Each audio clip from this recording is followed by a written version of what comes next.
to make that announcement also. I'm going to ask that everyone, Luba, you are not muted. everyone here, if you could please just silence your cell phone, might be something to do. If you are watching us on Zoom, the request, please use the mute button. There's a little thing on the bottom left. If the arrow is through your microphone, you're muted, which will really help us greatly. Anyway, welcome. My name is Ernie Levinson.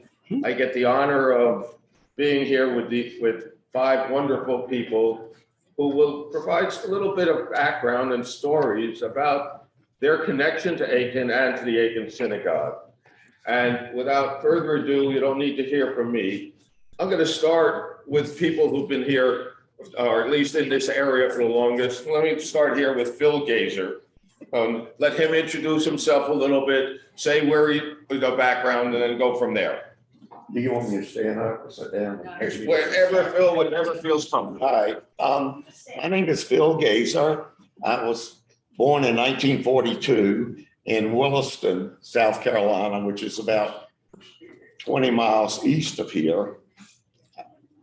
Stand up. I was bar mitzvahed in 1955 by Nathan Hertzberg, so I'm 79. My family goes way back. My grandfather, Sam Wolf from Johnston, actually was married in Aiken in 1912. So that was even before the synagogue. And his brothers, Ben and Jacob, were very instrumental in the synagogue, and they had stores downtown. My grandfather, Sam, who gave a considerable amount of money to start the synagogue, lived in Johnston, and his lawyer was actually Strom Thurmond's father. So I have a lot of memorabilia from Strom Thurmond's father. On the other side, this is my mother's side. On my father's side, we go back to the Civil War. Oh, wow.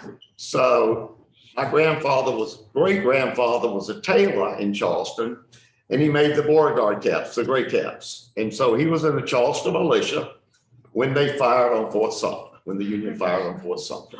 And so we have given a lot of memorabilia to the College of Charleston.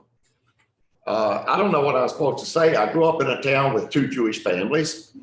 We came here to get our religion. Other than that, I didn't go around telling everybody I was Jewish, because in those days, I just fit into the crowd. We were a poor area. There was a farming community, and my religion came here, and I met a lot of people along the way, Stephen Surasky, and unfortunately, a lot of them have passed away. Brenna, Mitch Rifkin, they all went to Sunday school with me. And of course, we all moved in our separate directions. There are not many Wolves left here today, but in a farming community, and a lot of you from New York, so you probably won't even understand where I'm coming from. We grew up fishing because we had no theater. It was only the dairy bar. The town was 2,500. And I grew up riding a mule because I loved animals, and my best friend had a horse. So my dream was to get a farm one day with horses and a pond. And I live on an estate now in Virginia. We have an 8-acre lake with citation bass. Wow.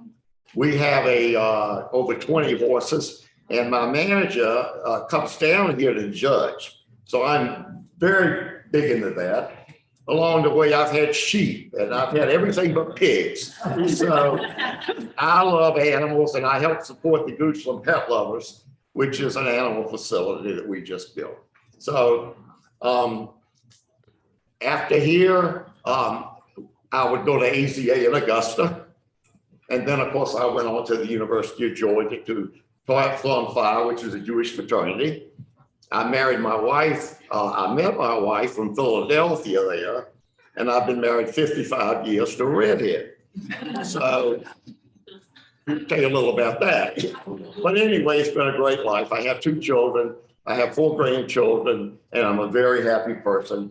I really enjoyed coming back. This brings back a lot of memories to me. I get emotional when I think about it because this was a great life growing up. I will say one thing about the synagogue. After I was bar mitzvah, my father made me sit here on Yom Kippur all day long. I hated it. You can't imagine a 13-year-old sitting here all day long and fasting. We would check into the hotel and walk here. So until I went to college, I never rode on the holidays. But I have fond memories of this place, and the people now that are running it, I've been very happy here, and it's really met some great people. So I know I've passed my 5 minutes. I can talk, but I'm gonna sit down there and let somebody else talk. Phil, I'm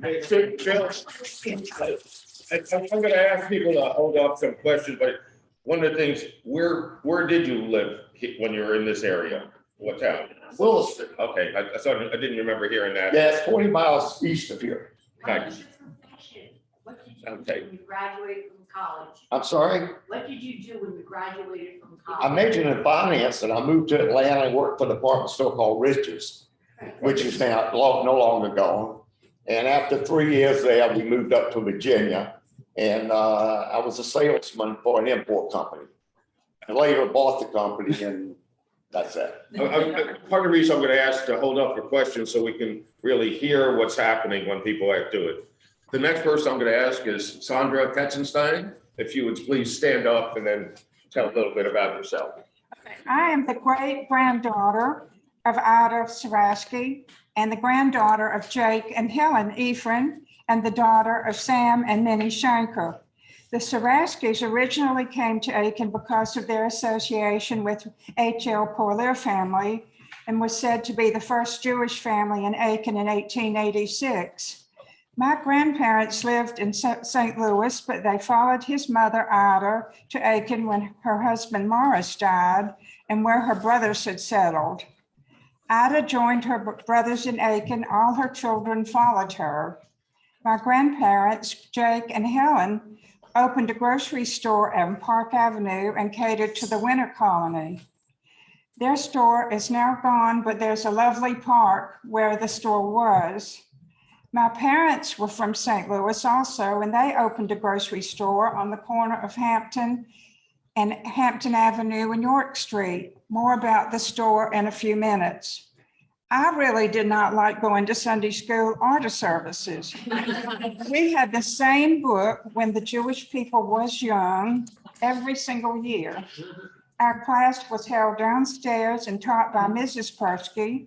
There were 2 boys and 4 girls, and I remember we sang Ein Kalahenu and Hot Tikva. And when we sang Ein Kalahenu yesterday, I thought, downstairs. The women sat on the left and the men sat on the right, and we didn't have these nice cushions when we went. They are very nice. The school system counted as Jewish students absent when we missed school because of the holidays. Invariably, and especially in high school, tryouts were held for plays and so forth when we couldn't participate. Honestly, the best Jewish education I received was when I went to Camp Tel Yehuda, a Brandeis camp in North Carolina, and then Camp Blue Star. I loved being there. At Tel Yehuda, we had Hebrew classes every day except Shabbos. Most of the campers were from up north.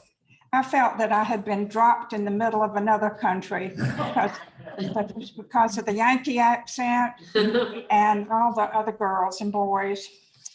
At mealtime, the food on the tables was held up and they told us what the food was in Hebrew. And when we wanted some, we had to say, please pass the lechem, the bread or whatever. And at Blue Star, I was in Teenage Village and I loved it there and I didn't want to come home. So my mother signed me up for another month. Because there were only 2 Jewish boys in my age in Aiken and 3 other Jewish girls, and one was my cousin, our mothers insisted that we go to Young Judea in Augusta. I didn't much like that. We were not thrilled with the idea, but most of the time we went, and we even went to some of the conventions in Savannah and Charleston. Back then, we could get our driver's license when we were 14 years old. At that time, only 2 states in the United States allowed 14-year-olds to have a legal driver's license. And you won't believe what the other state was other than South Carolina. It was Texas. So we drove to Aiken, and that was before the bypass was built. So we were going down through the valley. Remember, I told you that my parents had a grocery store. They had a very nice couple that we used to shop there. The man was an Episcopal minister, and his wife was a physical therapist. Walter, the man, had lived in Warren County, North Carolina, and knew my husband's family. He also knew I was going to attend the University of Georgia. One evening, I got a call from Chuck, and he asked me out. He was in Athens at the Navy Supply School. He's a graduate of UNC, and boy, did we beat Duke last night. And yes, and he spent all of his summers in Warren County. The rest of the story is we were married in 1959 right here in this synagogue. He went on to law school at Chapel Hill, yay. We have 3 children and 4 grandchildren. I went back to school in Charlotte, and after our children were in elementary and junior high, I became a physical therapist assistant. I worked at our hospital for 22 years. I can remember only 2 occasions of anti-Semitism.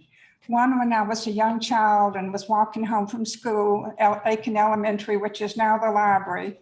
So 2 little boys behind me started chasing me and said, "You killed Jesus, you killed Jesus." And I turned around and said, "I wasn't even born then."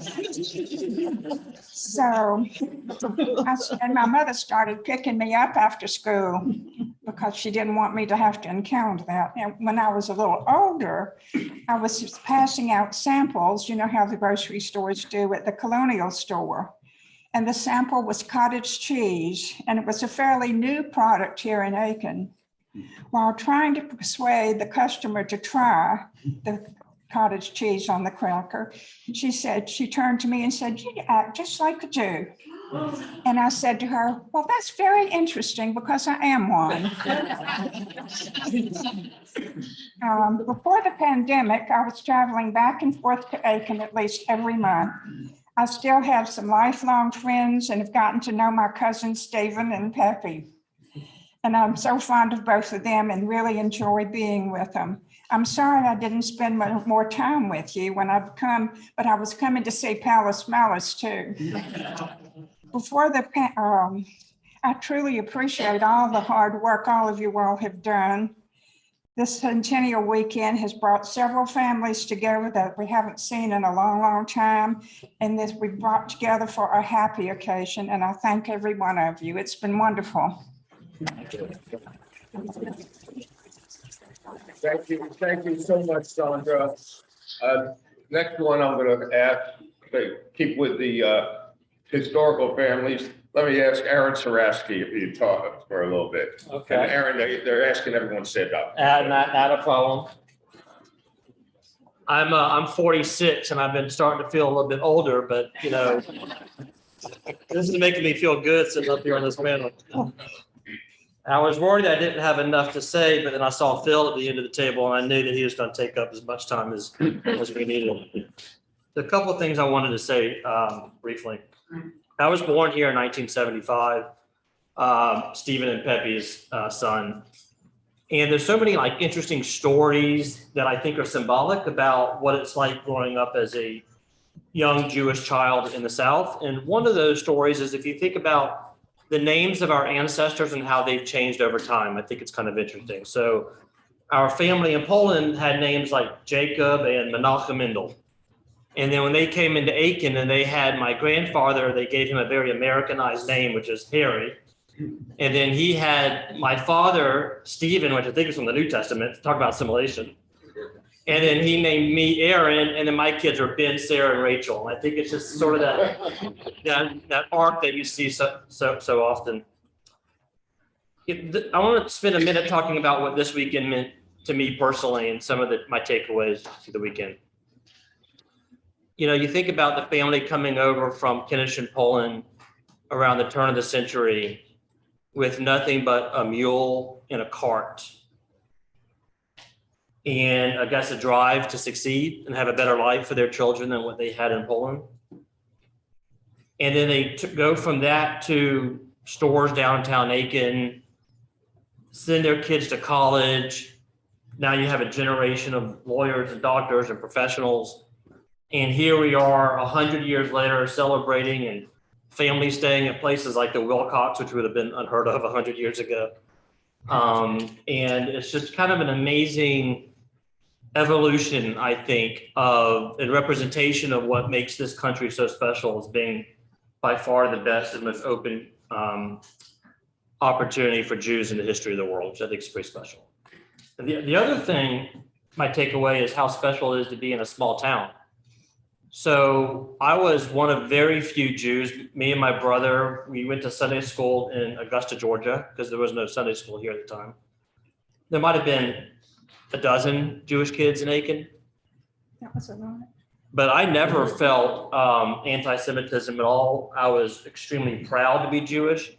I remember in high school, I had a Bob Marley t-shirt, and Bob Marley had a Star of David that he was, which I thought was cool. So I had my chain with my Star of David. I guess I wanted everybody to think that I was related to Bob Marley or something. I went, there's no Jewish day school here, so I went to the Episcopal kindergarten, Mead Hall, which is right down the street. And I knew I was the Jewish kid, but it just never affected me. I just remember sitting in church services trying to think what songs I could sing or what songs I couldn't sing. And I remember My Country 'Tis of Thee was on the okay list, but all the other ones I stayed away from. I was bar mitzvahed in Augusta, Georgia, just because we just didn't have that. There was no rabbi here, so if you wanted formal education, you had to go to Augusta.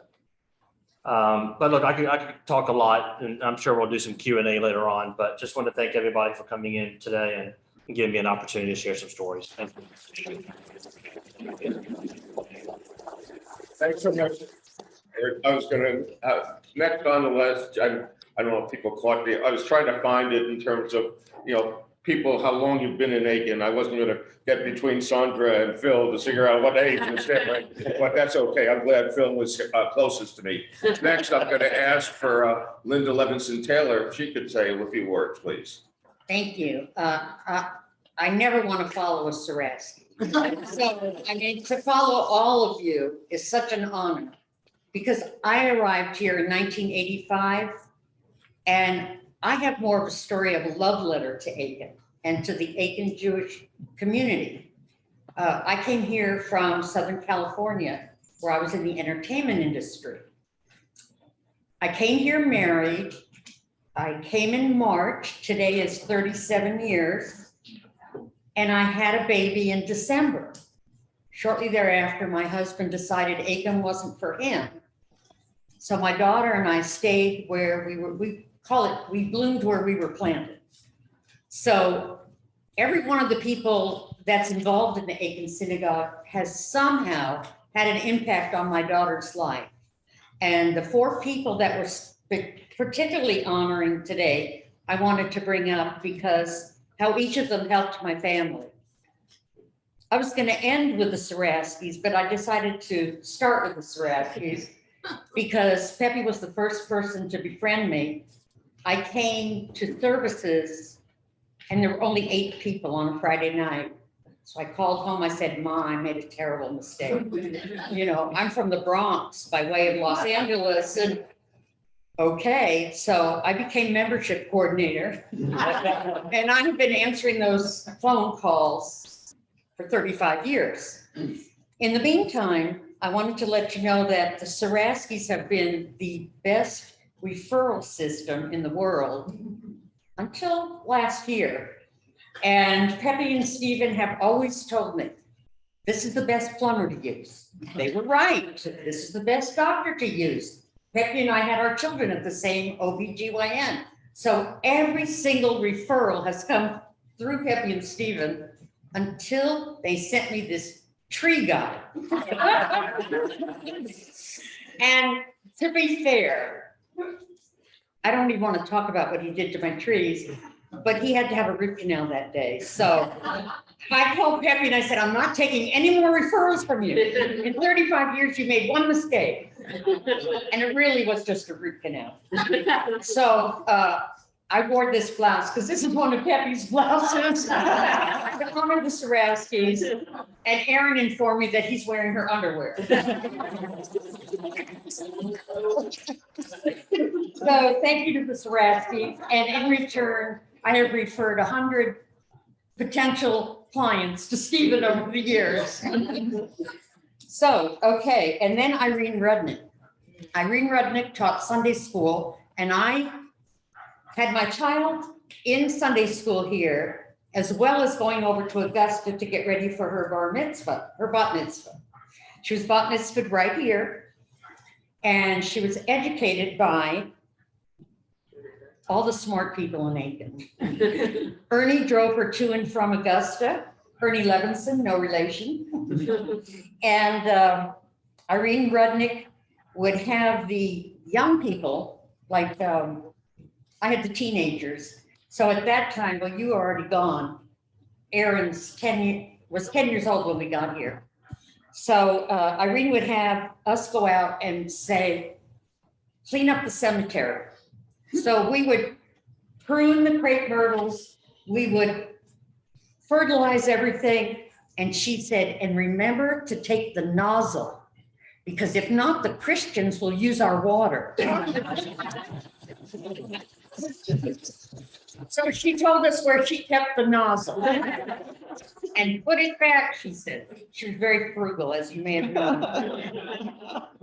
Judith Evans was her Hebrew teacher, and we're very honored that Judith took her on, because all of a sudden my daughter thought she knew nothing.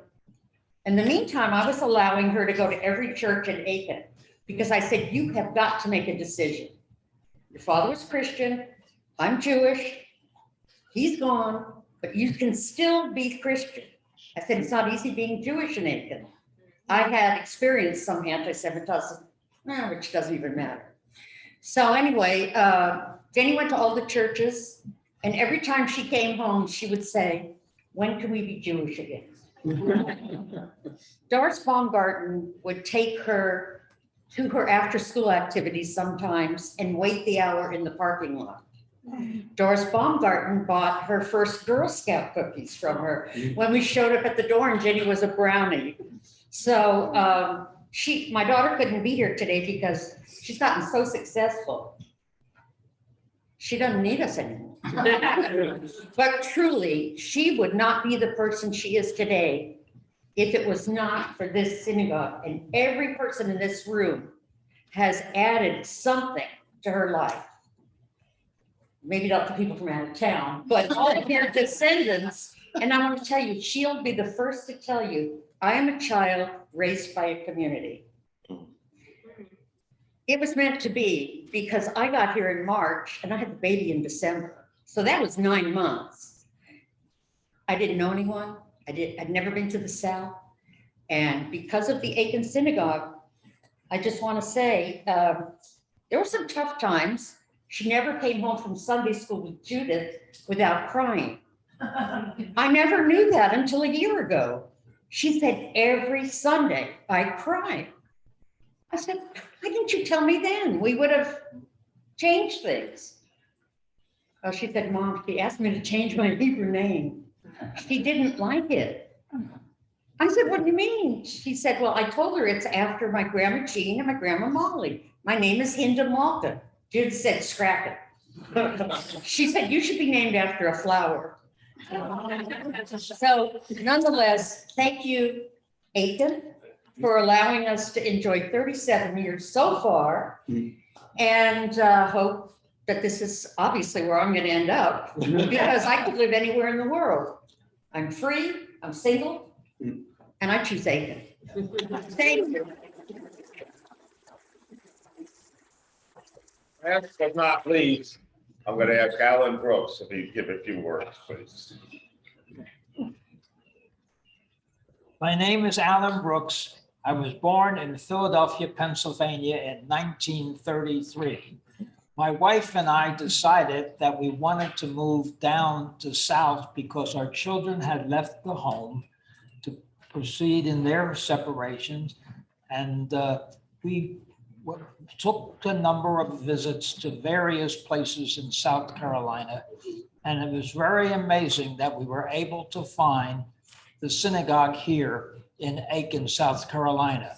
We could have gone to a synagogue in Columbia or possibly Charleston, but we were able to find this synagogue, and we were very, very happy that we did.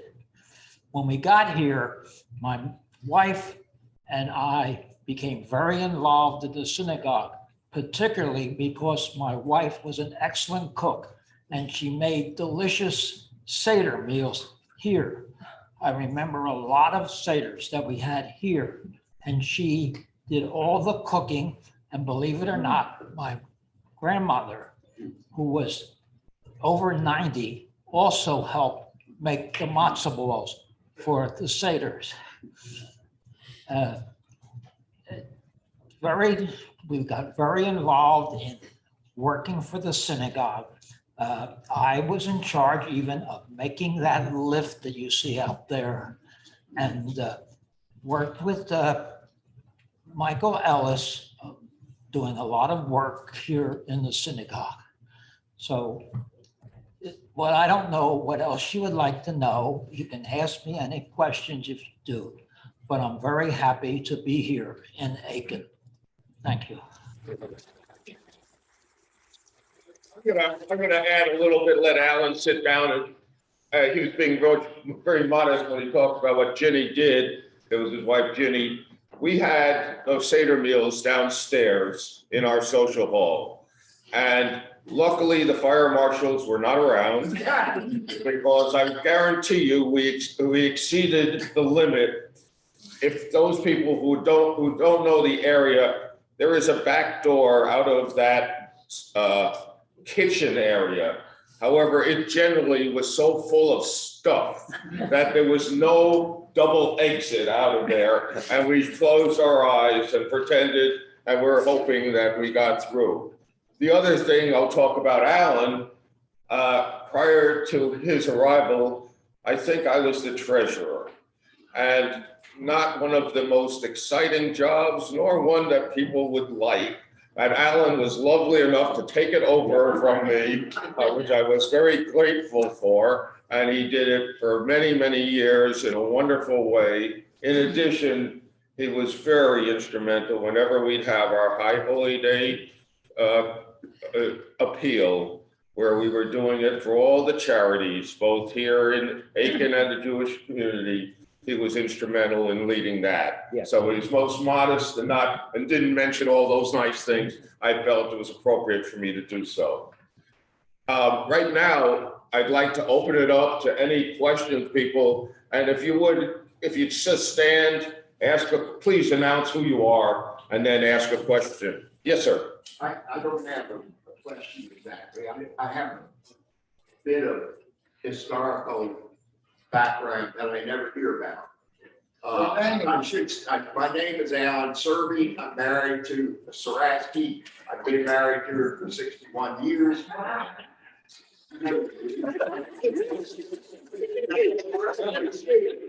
59 years. It sounds like 60, right? It seems like 60.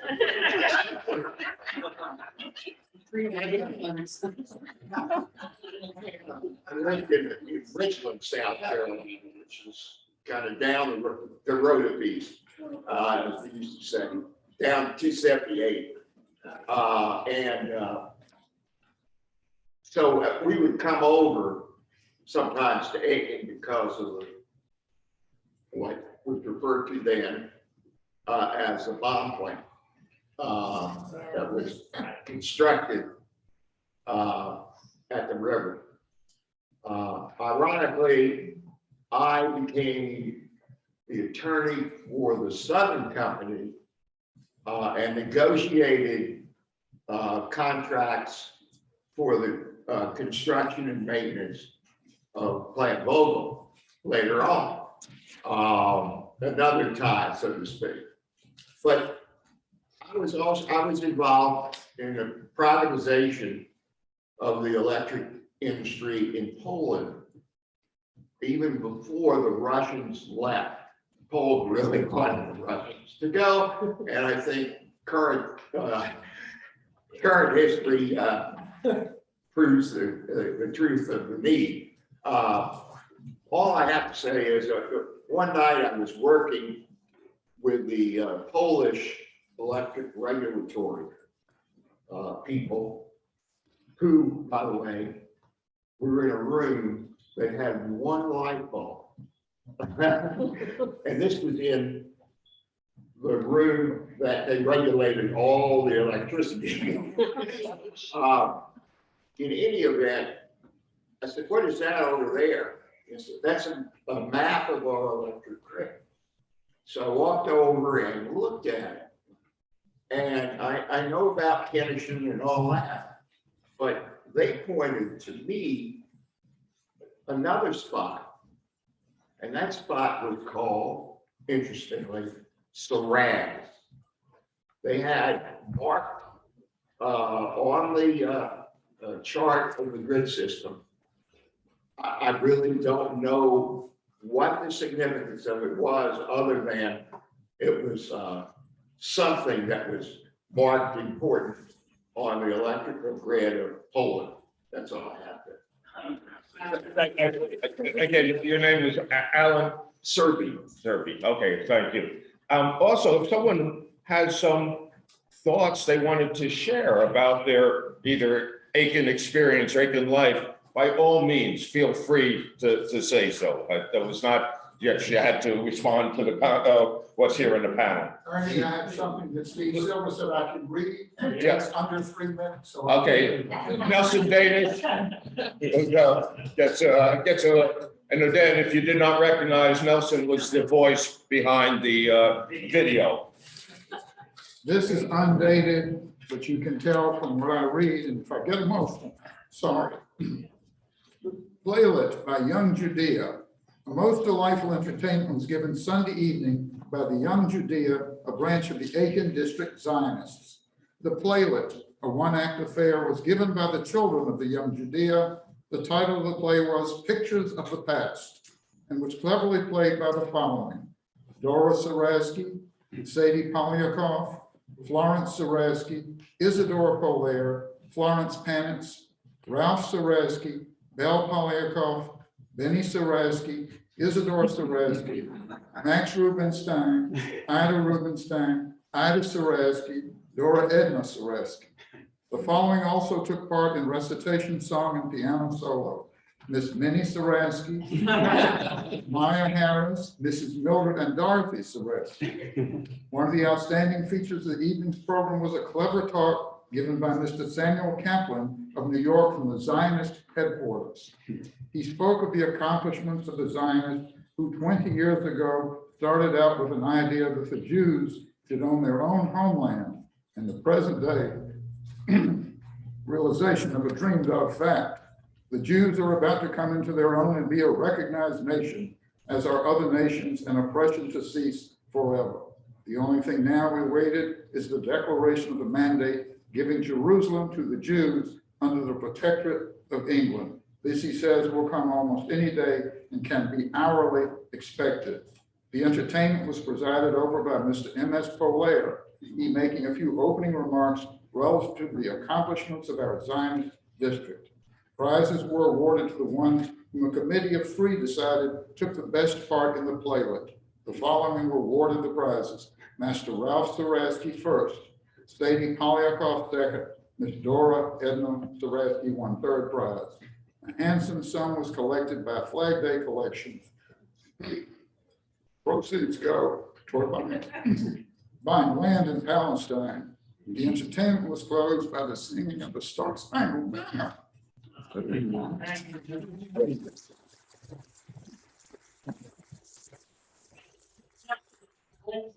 When was that published? I don't know, Tony had to determine the century. Isadora Polaire became shadow. He was in, like, He was at the 20s. Right, he was at the University of South Carolina in 1923. So it must be, 10 years before that. As far as the date, I don't have that on. Yeah, that's really, really wonderful. The Mina Surasky, who is in that, that's mentioned there, is later in life, Mina Surasky Trope.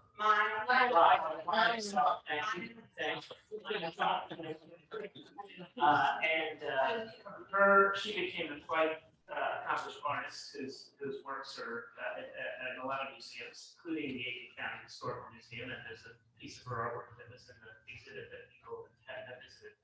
There's also a little related to what Nelson just read. She spent a lot of her life fighting for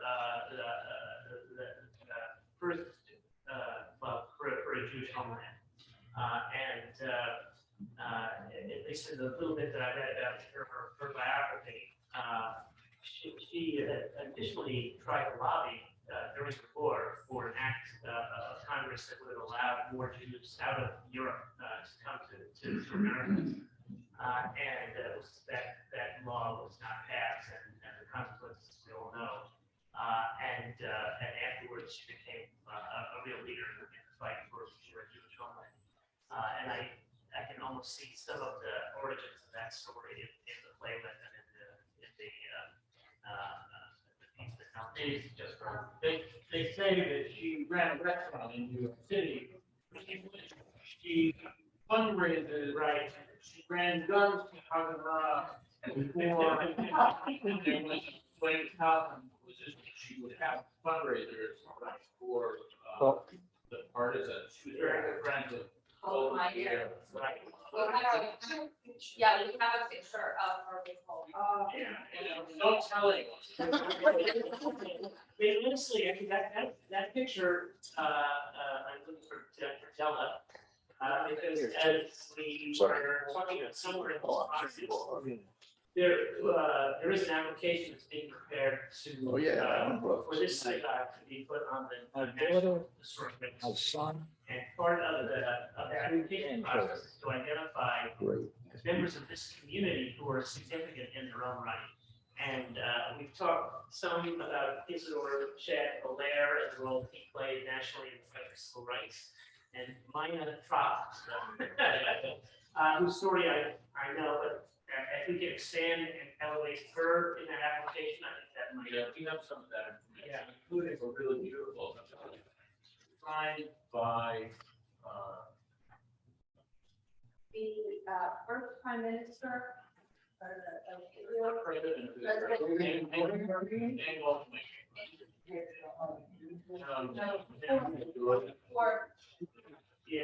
David or his folks.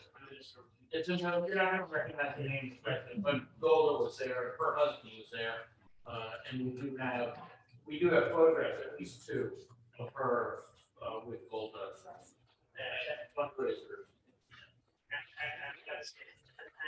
Aaron, I was going to add to that story. So when I was a young child, there were Jews lived all over Aiken when I was a young kid. Mina and Mandel and all these people. And Mina lived in a house about a block that way, I think, with two older ladies. Was one of them? I don't know. Rachel Mazursky, she would know. And I was over there, and Mina would take me to show me how she would take flowers and she'd press them in books, and that's how she made her art. And she was a poet. She was a really fascinating woman. Absolutely. I was too young to appreciate that. She, but I saw that picture of her in gold in my ear, and she told me the story about the restaurant. But what she told me was that there was a hotel above it as well, and she wouldn't come out and just say it, but it sounded to me like she might have been like a spy. Yeah. And she said that a lot of diplomats would come into the hotels, and she would get information and get it over back to Israel. And I always thought that was a really cool story. please. So my name is Joel Hart. I live now in Palm Beach Gardens, Florida. But about 60 years ago, I met a girl from Aiken, South Carolina, whose name was Nancy Ephraim, who's sitting over here to my left. And we've been married for 58 years. And I had never met a girl from the South before who referred to her grandparents as Mammy and Pappy. She had blonde hair, blue eyed, beautiful and different. And I fell in love with her, and we've had a wonderful life together. But I have a second connection to the synagogue here in Aiken. I was here for the 90th anniversary as well. My second connection to the city of Aiken is I'm good friends with Della Hertzberg. How could that be? Della and her husband Michael lived in Vermont, and we had a home in Vermont. We lived there for 6 years full time. And one night we were out to dinner, and Della and Michael said, "We're moving out of Vermont. We're moving to the South." So I said, "Are you moving to Florida?" She said, "No, I'm moving to South Carolina." And we said, "Where in South Carolina?" She said, "A little town you've never heard of, Aiken, South Carolina." Nancy looked at her and said, "That's where I was raised." So we're here tonight because of my wife Nancy and the wonderful work that Della has done for the synagogue. And I know we're all very proud of her contribution, even though she's a relative newcomer to Aiken.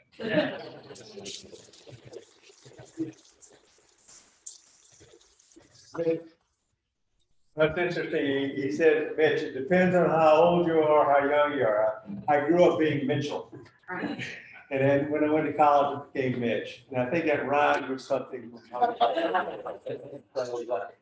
am, Mr. Rifkin, the proud grandson of Helen and Jake Ephraim, who had the red and white supermarket here in Aiken, and the proud father of Marvin and Molly Rifkin, who had a service station, dining room combination, pre-Howard Johnson. And he never registered. But there's so much this weekend has meant personally to me. I've got my cousins here that have all come in. I've got Neil Ephraim, Nancy Hart, Sondra Katzenstein, and myself, and of course, our significant others, and two little boys. And Neil's two little boys. It's been an amazing ride for me to come here. I was sitting in the synagogue yesterday, and I got this feeling that my parents were with me, my grandparents were with me, and that's a true story, and that's a good feeling. And I live in North Carolina now, and this kind lady, I met her a while back, and I've been very involved in the Holocaust Council in North Carolina. I have the honor of being the foundation chair of the Holocaust Council. And just being Jewish, Aaron, I've never experienced any prejudice as I grew up in Aiken. We were good citizens of the community.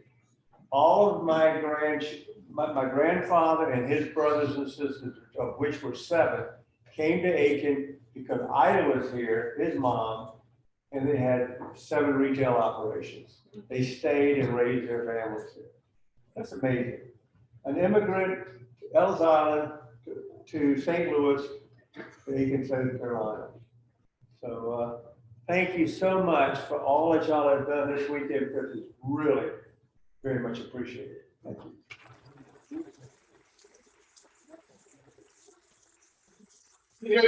Yeah, I was thinking one comment on what Mitch just said. Great, but please make it a little louder for the recording and the people at Zoom. So and it builds on something that Sandra said in her talk. So there is a research I did on his parents' service station and restaurant combination, which is a little further outside of town. If you went on York Street out that way. It was apparently a hangout for teenagers. And part of that was because, as Sandra said, the driving age was 14. And so at 14, you could go out. It was also apparently a stop in space before the interstates were built. If people who were driving to Florida would come through it. And so it was a place where you could get a good meal and fill up the car. So anyway, just to say. I have a question. Sure, Alan, please. Which Ephraim was involved with freight forwarder? What? A freight forwarder. But actually, Max. Max, yeah. maps. You know, the trucking business, mostly in and around South Carolina, but big trucks. I was gonna maybe we can ask, talk a little bit about discrimination and anti-Semitism in this discussion. I guess let me just make a comment and then let other people fill in. My impression in preparing and reviewing this history is, you know, there is hatred, there's even violence and discrimination against all kinds of people, including against Jews, that exists today, just like it existed, you know, years and years ago. We tell the story of Abraham Surasky in exhibit and his murder. So I think that's not what is, that's always going to be there.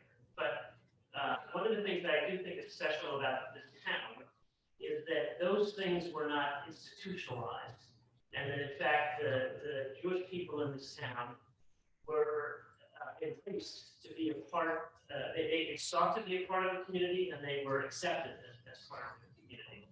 And that spirit and culture is it's really admirable in this town, and it's something that I think continues to this day, and it's reflected in a lot of what we've seen over the weekend in terms of the civic leaders that turned out to support the various events that we've had.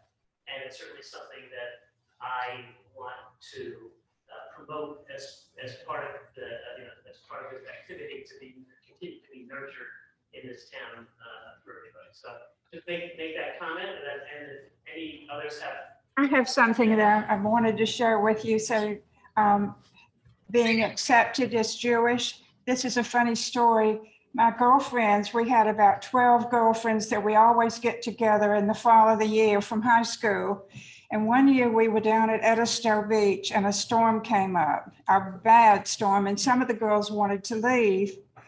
And they said, it's too dangerous to leave, we'll stay here. So we all went downstairs, and they said to me, I was the only Jewish girl, Sondra, say a prayer for the storm to make the storm go away. And I didn't know what Hebrew prayer for a storm, so I did the blessing over the meal. I did every blessing, the Shema, everything. And the storm went. And Stephen, something more recent than what you were talking about, Steve, to show you the how well the Jewish community is accepted in Aiken. If you remember just a few years ago, the tragedy in Pittsburgh, when several converts was murdered in the synagogue, and we in Aiken had an interdenominational memorial service here in this synagogue, and with representatives from all of the different Protestant denominations, the Catholics. I mean, we even have a Wiccan here, I think. But it was wall to wall people in this synagogue. We had to bring chairs from downstairs, and still everybody couldn't sit down. The biggest crowd I think we've ever had.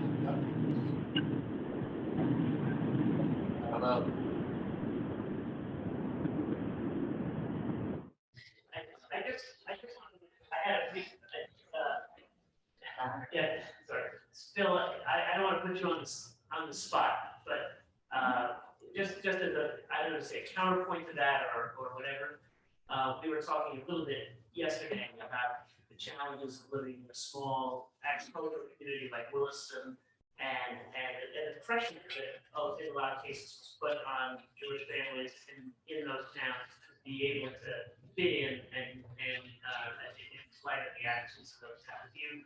I don't know if you want to speak about that at all, but it might be interesting if you are not. That's fine. I'll say a couple of things. I mean, Williston is a very rural, actually a poor town. There was a lot of wealth in Aiken, but everybody around us were farmers. And I'm sure some of their parents were with the KKK. I mean, I only had one real incident in Ralston. I said there were 2,500 people. I was in the band. I also played football. There wasn't that many people. So during halftime, and I played football, during halftime when everybody went in to rest, I was marching in the band with my football unit. I was also on the golf team. And like most Jews, they made me treasurer. I've been treasurer all my life, everywhere I go. But there was one guy that kept picking on me when I was a teenager, probably 11 or 12. I maybe I wasn't quite a teenager, and he kept picking on me. And this is the only experience that I had. And my uncle was an amateur boxer from Savannah, Pete Grossman, and he was in the Second World War. And I said, Uncle Pete, I said, this guy keeps picking on me. You know, he tells me what he's going to do. He said, well, while he's telling you what he's going to do, take off and hit him in the stomach. I did. The guy fell over, started throwing up, and that was the last of anything. I will say one more thing, and I think I mentioned this to Steve. The first year I went to the University of Georgia, my sister was a senior there, and they integrated with the University of Georgia. Hamilton Holmes and someone else. Charlie and Hunter Golf. Yeah, and you know, and we were out there on the outskirts and everything is going on, and so we came home, and you have to understand there were only 2 Jewish families in the town, and we didn't have air conditioning, and the windows were up, and my sister said, well, they have a right to go to college. And my father said, close the windows, we have to live in this town. His business was 99% black, but his best friends were all Baptists. And I grew up, I was a Sunday, which is Baptist. When I was bad, I went to the Baptist church, which was almost every Sunday. We just fit right in, and I didn't think so much about being Jewish until I went to college. And then I was in an all-Jewish fraternity. The first thing I did when I came back here, my friend Bobby Porter, who lives here, who I from the 1st to the 12th grade, we met at a restaurant, and I've kept up with all these people. So that was a great experience to me, and it gave me all kind of different things. And Aiken was a great experience, and it's like everywhere I go, whether it's Atlanta or Savannah, I have fraternity brothers and I keep up with everybody. I will say one other thing, and I know I'm talking a lot. We had a family reunion last October at my house. Someone through DNA, a distant cousin,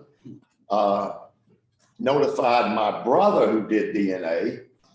When our family came through Poland in Ellis Island, our name was Messing Gaeser. When my grandfather came through, they changed his name to Gaeser. When his younger brother came through years later, they changed it to Messing. They pronounced it Messing. Now, about a year ago, I found out that I had a second cousin in Boca who's 96 years old. And I drove all the way to Boca to meet this lady. And the guy in Seattle, Washington that did all this works for Microsoft. He found everybody through DNA. He looked back through Ellis Island. He looked back. So his 2 families that live, one of my cousins was a professor at University of Virginia in Charlottesville, 45 minutes from me, and we didn't even know we were related. So there's so much that's happened to my family lately. And recently we came back from Florida, and my first cousin from Charleston, who was an Altman, met our second cousin from Vienna because she got out to Vienna, Austria, right before the Holocaust. We lost most of our family in the Holocaust, but this guy with Microsoft through computers put it all together. So I get very emotional when I think about it because I've got all this family everywhere. And we just finally, after all these years, got together. And thank you. This has to do with a little bit of discrimination, but it didn't happen in the South. My late parents had blessed memory, Joseph Pierre and Minnie Cohen drove me to Evanston, Illinois, where I was going to become a graduate student at Northwestern University. This was in the summer, and we went looking for a place for me to stay as a graduate student. So we saw signs of room, so and so and so, and went all over the place, and none of these places were available. Oh, the room isn't ready yet, or it's promised to somebody else. So Daddy said, let's go to the Hillel Foundation. And we did. There was a professor and his wife just back, I think, in Utah, right across the street from campus on Sheridan Road in Evanston, Illinois. And so we started talking, and my mother, it seems, had a connection to Maxine Matlis through Charleston. And she said, I don't understand this. And Maxine said to Minnie Cohen, Minnie, you look too Jewish. But I stayed with that. Wow. Yes, Alan. This all demonstrates the importance of both the small synagogue and small towns, and the importance of the two summer camps that were most remembered, which were Camp East Star and Camp, the Zionist camp. Judea, North Carolina. And I think it's important to recognize just how these things cross-connected in the South in the 50s, 60s, and 70s. I've known Phil forever, even though I didn't live in any of the places he lived. My college roommate lived in Williston. So they were the two Jews, and I had connections to both of them. And that's how we in the South interconnected and maintained our Jewishness in a way through Blue Star, through these small synagogues. Actually, since you mentioned Blue Star, I'm gonna close on that. I would love to, so outside of this thing, I'll talk a little bit about prejudice and discrimination that I found during, in another part of the South, but I don't think it's appropriate for this. But where I live in Brevard, I pass Camp Blue Star every time I drive to Hendersonville. And I've had a friend from New Orleans, when they came to, she wanted to go past Camp Blue Star because that was what the meaning was. As this was the last formal thing, I do want to recognize Steve Silver and Della Hertzberg for the fantastic job.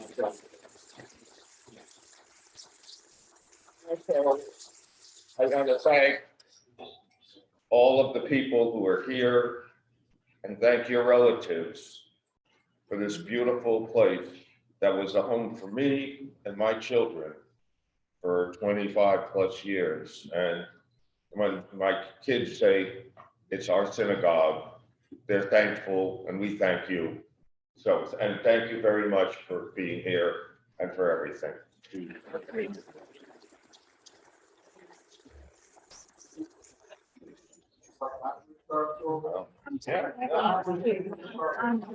Emails from you, but I've never met you.